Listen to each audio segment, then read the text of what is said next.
electric future journey for the Mk9 Golf R that's going to come. So hear me out here. So I often follow the automotive news, and I've been really researching hard into what Porsche have been talking about with their 718 Cayman and how they're going to sort of combine it with electric. In 2025, all Cayman models will be electric.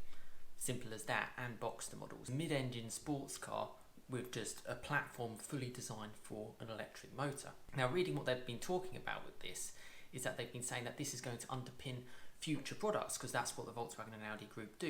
They'll put it in their Audis, they'll put it in their Lamborghinis, they'll kind of move it around in the range, because that's just makes common sense. And obviously the Volkswagen group, the likes of VW Golf R, even the Audi RS3, they're all going to go electric. Now the Cayman and the Boxster are like almost guinea pigs in this.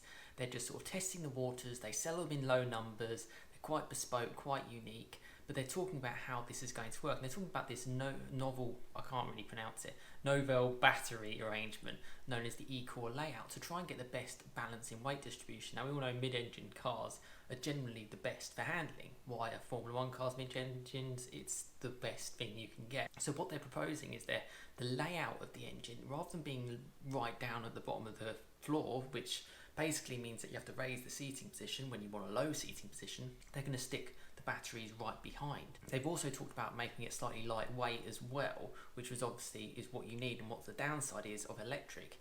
Now I feel that this is going to sort of come into play with the likes of the Mk9 Golf.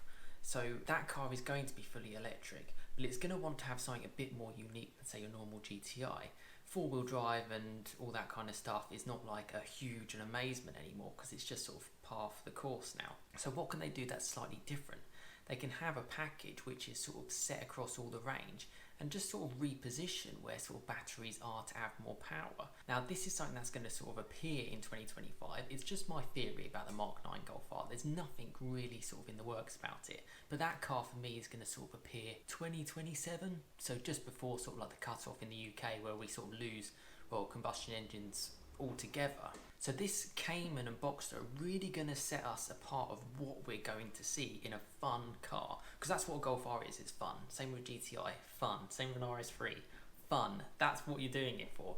That's what Cayman and Boxsters are supposed to be. They talk about Mission R. If you've heard of like the IDR, I feel like it's something similar to that. But what they're saying is that they're not going to sort of like combine a electric model with a combustion engine model in terms of the platform, because what's the point? It's just going to cost too much money. So it's basically bespoke to electric. Think of like the ID3, which is now sort of being sort of passed down in other sort of VW and Audi groups. There's a new Cupra which has appeared now with fully electric.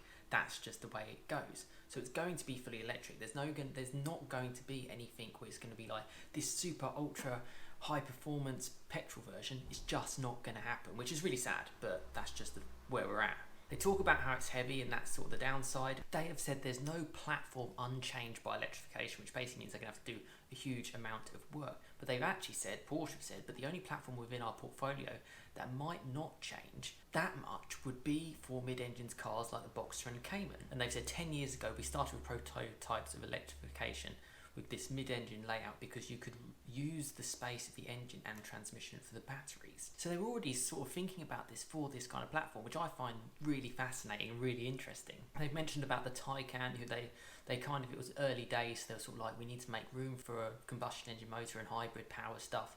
But now they're sort of like, let's just go straight for it. They're also trying to mimic a bit of the 911 characteristics as well. They've sort of surveyed sort of customers to see if it's going to be accepted, and they've said they reckon they will be accepted, but it needs weight reduction. So it's got a long way to go to get these batteries weight down. The only way you can really get the weight down is by having lighter batteries. But if you have lighter batteries, then you're not going to get the range or the power. So it's pretty much useless. That's going to take a while. Particularly if you're talking like a Golf, you want it to actually do some miles. But that's my little theory on the Mk9 Golf R. Let me know your thoughts on that. Personally, for me, I'm still sort of like, are they going to sort of combine the ID sort of range, sort of, and that's just going to replace the Golf, the Mk9 Golf, the GTI, the R? Are they just not going to exist?